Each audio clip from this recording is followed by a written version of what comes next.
Before we get into today's show, I wanted to share with you that I left one part out from today's show. I feel it's very important, and that is, and I will explain which oil is best to cook with and which ones never to cook with. But the ones that are even best to cook with, it's always a great idea to mix a little bit of squeezed lemon or squeezed lime or some cut up garlic or garlic cloves in order to provide even more antioxidants to the oil, which will prevent further oxidative breakdown and more inflammatory based compounds.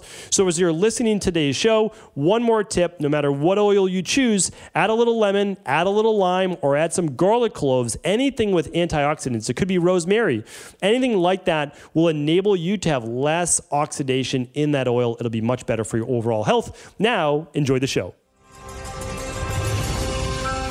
Welcome to the Cabral Concept, where board-certified naturopath and integrative health practitioner Dr. Stephen Cabral shares how he was diagnosed at the age of 17 with a life-altering illness and given no hope for recovery. It was only after studying and traveling all over the world did he discover how to combine ancient Ayurvedic healing practices with state-of-the-art naturopathic and functional medicine to fully rebalance the body and re-energize it with life. It's time to discover how to get well, lose weight, and finally feel alive again. And now, here's your host, Dr. Stephen Cabral.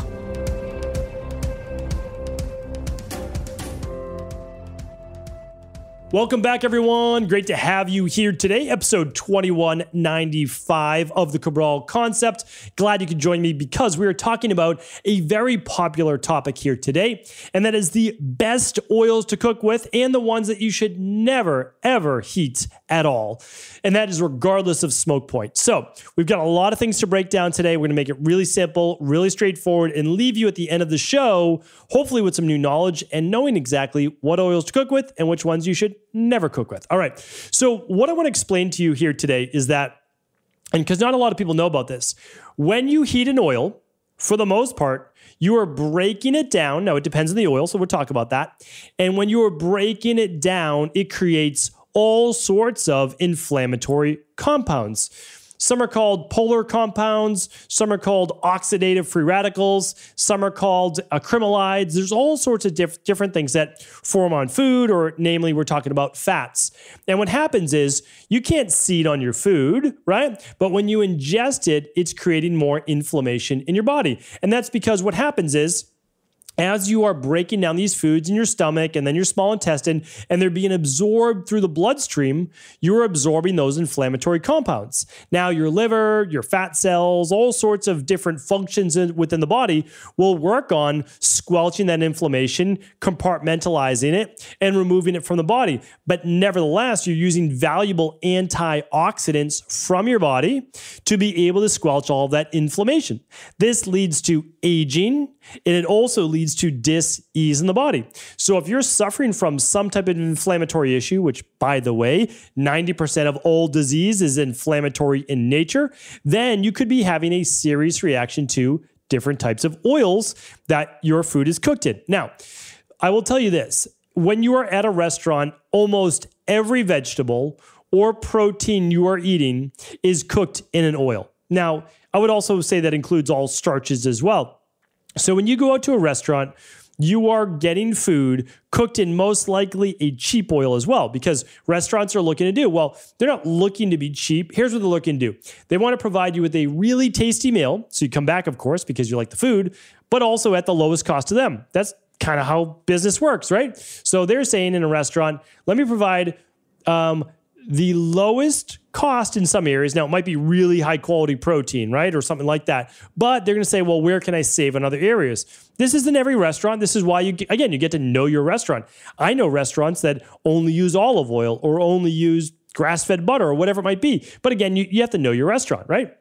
So just keep in mind, major chains in general, lower cost food is going to use the lower cost items, right? So the lower the price you pay for your food, the cheaper the ingredients. That's basically the way that it is. And that's why when you're at a fast food restaurant, you are paying not a lot of money, but you're also getting, again, the worst ingredients for the most part. And again, I'm not trying to generalize, but I am generalizing because it's still the truth. Okay, so that brings us back to the fats. The fats are used for the frying of your vegetables, frying of your protein, and the deep frying of a lot of starches and French fries and things of that nature. So what we want to understand is that when we're going out to eat, that's one thing. Maybe you're like me, I go out to eat like once a week, maybe twice, or I do take out once a week and I go out to eat maybe once a week. And so let's look at that. Okay, for that night a week, in no way, shape, or form am I saying like, oh, well, this is like my healthiest meal of the week. I'm not saying that. So again, what you do every once in a while is really not of a big a deal, right? So like, let's look at it this way. If you eat 3 times a day and you have 21 meals a week, right? So if you eat 3 times a day and it's 7 days a week, you eat 21 meals a week. So if only one of those meals is not that healthy, it's really not as big a deal for your body. If you're healthy, you can certainly balance within that, right? Your body will create a state of equilibrium. Or let's say you do 28 meals because you're doing maybe 3 meals and an extra smoothie or something like that. Okay, again, it's only one, not a big deal. But if you're doing that every day, like at dinner every day, you're having some type of food cooked in oil, it's going to add up and it is going to age you at a much more rapid rate and lead to a lot more inflammation in your body, which by the way, leads to then the headaches, the migraines, the skin issues, the low mood, the fatigue, et cetera, et cetera. It goes on and on. So let's get right down to it.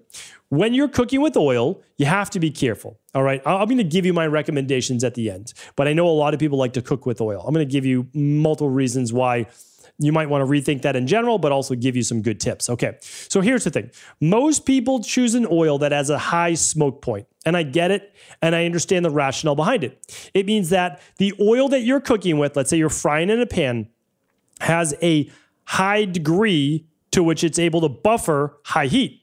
So let's just say, for example, if you're cooking in butter, it has a 350 degree, this is all Fahrenheit, I'm not going to keep saying Fahrenheit. So 350 degrees that you can cook with it before it starts to burn and smoke. You might say, well, okay, that's great. I don't cook in butter. Good. Well, we're going to go through a few. But we have to understand smoke point. Smoke point is what sets off the smoke detectors or allows for a continuous stream of smoke. That's basically the smoke point. And every oil or fat that you may cook in has a particular smoke point. I'm going to take you through those smoke points right now, but I also want to share with you, we've been misled to a degree. A high smoke point does not mean it is the best oil to cook in, not by far. So I'm going to share with you that just in a moment, but let's just go through the smoke points. Okay, a lot of people are getting turned on to avocado oil to cook in. Why? Really high smoke point. 520 degrees Fahrenheit. Hopefully you're not really cooking in 520 degrees Fahrenheit because at that point, at that high heat, you can certainly be creating some very high or very large amounts of what are called acrylamides, which are certainly not good if you're trying to prevent cancer or oxidation inside of the body. Oxidation leads to aging or basically like internal rust where you're creating a lot of inflammation. All right, almond oil. I don't know a whole lot of people using almond oil, but if you are, it has a 430 degree smoke point. How about butter? We mentioned butter, grass-fed butter, regular butter, 350 degree smoke point. Canola oil, 400 degrees. A lot of people are not using canola oil because it's genetically modified, it's a polyunsaturated fat, et cetera, but you can see why it's used at a lot of restaurants. Why? It's very cheap. Canola oil, extremely cheap. It's very refined. It's very light, doesn't have a lot of taste to it. So a lot of restaurants deep fry or cook in canola oil. We'll talk about that more in just a moment. Coconut oil, it's a heavier oil, no doubt about it. It's a saturated fat, smoke point of just 350 degrees, just like butter, okay? Extra virgin olive oil, a smoke point of 410 degrees. So far, that's tops on our list, except for almond oil, which nobody uses, and avocado oil. All right, so we'll call it second on the list. Flax oil has a very low smoke point. Flax oil, you don't ever want it to see or basically touch the light of day. Right? It is very oxidative. All right. If you are using flax oil, buy a very small bottle and use it up quickly because it will oxidize quickly even without heat. Remember, oils oxidize in 3 ways: light, oxygen, heat. That's why you shouldn't buy the big gallon of olive oil at Costco. You want to buy smaller bottles. Yes, it will cost a little bit more, but you're not going to get all of the inflammation and oxidation from it. So again, saving like $1 per bottle over 3 bottles versus the gallon is just, again, an overall better idea, but I don't want to get too far off topic. Okay. So flax oil, very, very sparingly. You would use it as a supplement, never to heat with ever. And also, I don't even recommend blending it in a smoothie. If you're going to add it to your smoothie by stirring it in when you're done. Be careful with it, okay? Grapeseed oil. What about grapeseed oil? Here's an interesting one. High smoke point, 400 degrees. But I'll tell you right now, grapeseed oil, highly refined. As highly refined essentially as canola oil, not that bad, but it's very refined. That's all. Okay, you can talk about a lot of antioxidants. You can talk about a lot of vitamin E, high smoke point. But again, let's just be careful with that one. All right, what about a light olive oil? Well, it's more refined, right? So what do you have? Higher smoke point, 468 degrees, which is now number 2 on our list. All right, a light olive oil used for baking, used for frying all sorts of different things. Peanut oil, 450 degrees. So very high, used in sometimes stir fries, used sometimes for deep frying with a high level of smoke right there. And but very heavy, right? It has a heavy taste to it. Safflower oil. I've really been looking into safflower oil. I'm going to talk about it just a bit more in a moment, but it's an interesting oil. Really high smoke point, 450 degrees. And I'm going to talk to you in just a moment because it has a very high monounsaturated fat level as well. It's quite interesting. Sunflower oil, 440 degrees, a bit different because it does not have that monounsaturated profile, but high smoke point. And then walnut oil, think of your nuts and seeds as being a little bit lower. I know you could say avocado. I know you could say, things like flax is super low, and olives, make your arguments for them. But I guess technically those are considered more fruits, right? I don't know what an olive would be considered. I'm pretty sure olives would be considered in the same category. Does it contain its own seed? I believe it does. Yes, it does. Of course, it contains its own seed. And so does avocado. So I guess it would fall into that fruit category. And walnut oil, 320 degrees. So very low. So again, in my opinion, you eat the nuts, you eat seeds in your diet if you choose to, but you certainly don't use them as oils. They're just too basically polyunsaturated fat nature. So you want to make sure there's no oxidation to nut and seeds. And then after that, they can be acceptable and healthy in a human diet. All right, well, let's talk about this thing called oxidation now. I've been talking about that. So we know smoke point, right? So we know our smoke points, okay. But I'm telling you right now, it's not the end-all be-all. Because a bunch of those that I named also oxidize much more rapidly, even though they have a higher smoke point. So what does that mean? Well, it means when you're cooking with these oils, just because they're not smoking does not mean they are not breaking down to a greater degree. All right, so let's explain this a bit. Essentially, we have 3 types of fats. I've done shows on all of them before. We have polyunsaturated fats. Polyunsaturated, which means they have the most unsaturated, let's just call them bonds. So let's call them links in a chain. So basically, you've got a chain of links, right? And polyunsaturated are going to have the loosest bonds in the links. Let's just put it that way. Think of them as almost partially open. It's the easiest way to try to give the analogy on a big chain, right? Then monounsaturated, they're a bit tighter. And then, or much tighter. And then saturated, they're completely closed. So it's much harder to break the chain of saturated fats. Polyunsaturated, they'll just fall apart very easily with light, heat, or oxygen, which means if you have a polyunsaturated oil, you want to make sure that it is in a darker bottle, okay? It's a smaller bottle, and you keep it closed tight. That's basically it. And it could be okay. It really can. You just have to be careful, all right, that they do not oxidize. Because as we've seen, if you eat polyunsaturated fats, there's a lot of science showing they can actually be healthier for your human body. The problem is when they're not balanced with omega-3s, because a lot of times polyunsaturated are high in omega-6s, but it can get complicated because fish oils or fish can be very high in omega-3s. So we'll talk about that a different time. I've actually gone through it many times. But what we want to understand is the more polyunsaturated the oil, even if it has a high smoke point, the faster it breaks down, becomes corrosive and oxidative inside of the body, and create lots of inflammation.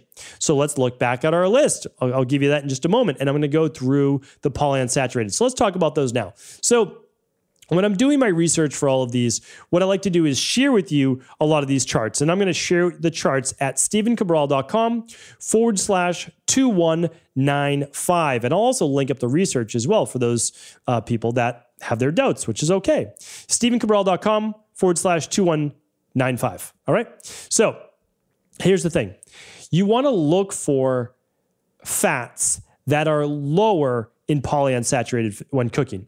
So when you're cooking, you don't want to be using flax, which we spoke about before, high alpha-linoleic acid, as well as a fair amount of polyunsaturated fats.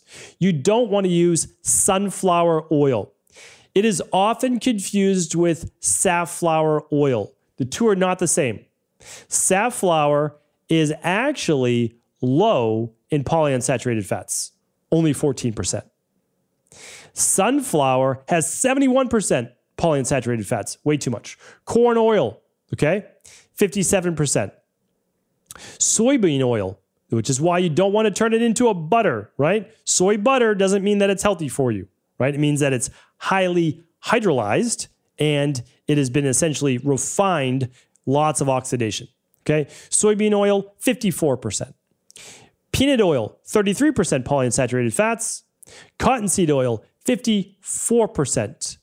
Canola oil, 21%. Not as bad, but certainly 21%, right? The problem with canola oil is not necessarily its fat profile. The problem is it is 93% of it is genetically modified, and the rest of it that you see in a bottle is highly refined. I mean, you can use it as essentially a pesticide, fungicide. You have to be really careful using canola oil. Okay, again, unrefined, somewhere out there in the wild, not necessarily terrible. Refined as an oil, not good. I mean, really not good. All right, so then let's talk about then some of the more saturated fats that don't break down as easily, okay? Coconut oil is 91% saturated fat. Butter is 68% saturated fat. Palm oil is 51% saturated fat. Lard is 43% saturated fat. Those are your higher saturated fats. Any type of animal-based fat is going to be more of a saturated fat for the most part. Okay, so those are your saturated fats. They're not going to break down as easily under cooking. For the most part, they have a decent smoke point. They do. They have a higher smoke point, at least 350 degrees, and they're going to break down more slowly. So a lot of people like cooking with saturated fats. The problem is you have to be careful that you're not one of the 26% of the population that when they take in too much saturated fat have then all sorts of inflammatory cardiovascular profiles. And there's a lot of doctors out there that like to dismiss the research that has been done, and all of the people that walk into clinics on keto diets, eating lots of saturated fat, and their LDL and their oxidative cholesterol is through the roof. And they like to say, oh, it's no big deal. Your body needs cholesterol to make hormones. Sure, it does, but not 250, 300, of cholesterol. That's just, it's outlandish and it's very dangerous. And it breaks the first law of medicine, which is do no harm. It's not smart. It's really not. You're playing roulette with your patient's life, and it's not a good idea. Okay. Now, do saturated fats affect everybody's body? No. A lot of people can process saturated fats from healthy sources, grass-fed, pastured, etc., through their body and through their liver, no problem. But at least 26% do not clear it. And for the most part, they do happen to fall within the ApoE genotypes of the 4-4 or a 3-4 even. Okay, but let's not talk about that. So there seems to be, though, an interesting conundrum because for many years, we've been told, don't cook with olive oil and don't cook with avocado oil. Now, I look at this and I begin to see, and I understand the difference because we're like, well, it's not a saturated fat. Saturated fats are really the only ones you want to cook with because they're much more difficult to break down under light, heat, or oxidation. So it makes total sense. But then I start going deeper into the research because I always keep an open mind. I don't care what I thought 10 years ago. I don't care what I thought 20 years ago. I say, what does the research show, right? What does it show? And that's what I'm always looking at. So I'm keeping an open mind and I'm saying, what are the differences between avocado oil and olive oil versus a lot of these others?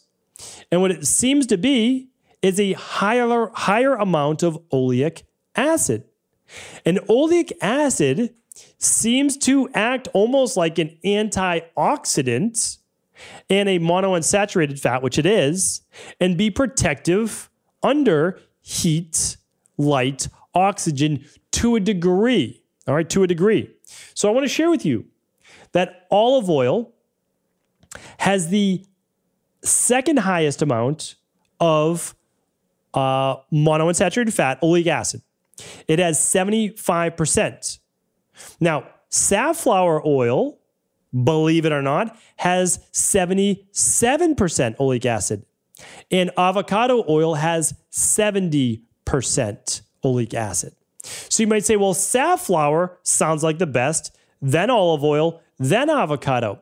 And I think that you would be right with that thinking, except that safflower oil, although looking pretty good, has 14% polyunsaturated fat, where olive oil only has 9%, because it has 15% saturated.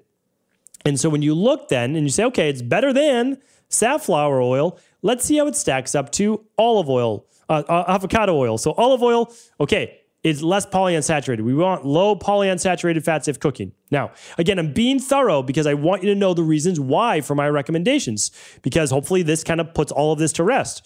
Avocado oil, 70% monounsaturated fat. We just said avocado has 75. Okay, avocado oil has 70% monounsaturated.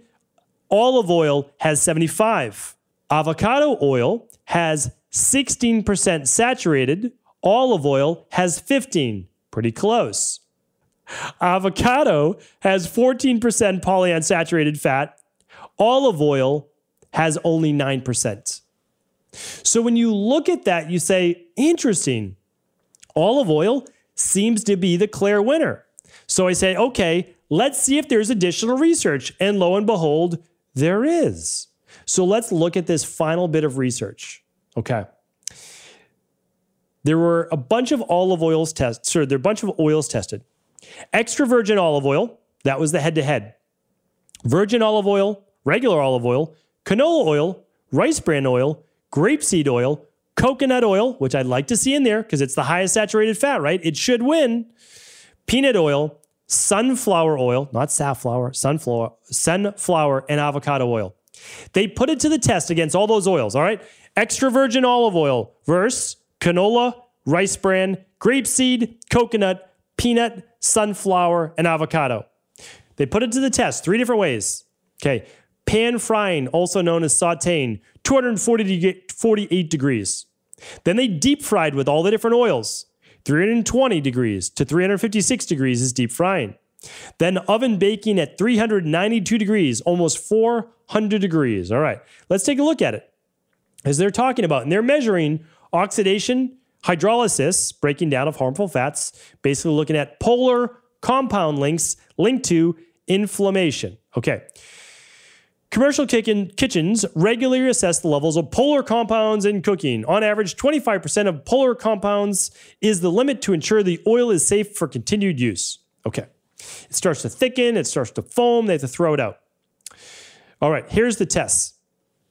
Oils heated gradually over 20 minutes from 25 degrees to 240 degrees Celsius, which is 77 degrees, and they brought it up all the way up to 464 degrees, which is very high heat cooking. All right.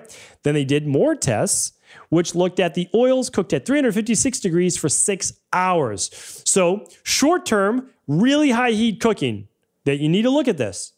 And then you want to look at long, low, and slow. 356 degrees for 6 hours. Okay, longer duration. Here were the results. Extra virgin olive oil was the most stable oil of all of those tested. In both of the tests above, extra virgin olive oil yielded lower levels of polar compounds and trans fats when compared with other oils. Versus canola oil, grapeseed, rice bran, those are the worst. Okay, so here's the thing. Canola oil, grapeseed, high smoke points, especially canola oil. Yet canola, grapeseed, and rice bran were the worst. They produced the highest level of polar compounds and trans fats. Why? They are the most refined. They are the easiest to break down, and those molecular bonds create a lot of inflammation in the body. Extra virgin olive oil is the safest and most stable oil to cook with. So although the research shows that extra virgin olive oil does not have the highest smoke point, it is the safest to use, has the least amount of polyunsaturated fatty acids, and it is more stable when compared to the avocado oil, sunflower, peanut, coconut, grapeseed, rice bran, or canola oil. I thought that was pretty impressive. Again, this comes to simply keeping an open mind. I have been saying for many years, be careful with cooking only a medium heat with extra virgin olive oil, and that is because it's not a saturated fat. Lo and behold, these monounsaturated fats with higher levels of antioxidants that are less refined seem to be what nature enables us to hold up to a higher degree. So I just wanted to give that to you. So my final recommendation is this. After having said all of that, I still don't recommend cooking with a lot of oil. I know it's going to seem crazy, and I did this podcast for people that still want to cook in oil. That's why I did this, okay? But it is my highest recommendation that you add your oils after you're done cooking, all right? So if you're using an avocado oil, if you're using an olive oil, even if you're using butter or coconut oil, add it after you're done. Add it as a seasoning afterwards, a little bit of sea salt if you want, cracked pepper, whatever it is. And here's the reasoning why. There's still going to be some breakdown. There really is. You're going to get the flavor by adding it afterwards and tossing it in a bowl if you'd like with some spices, salt and pepper, etc.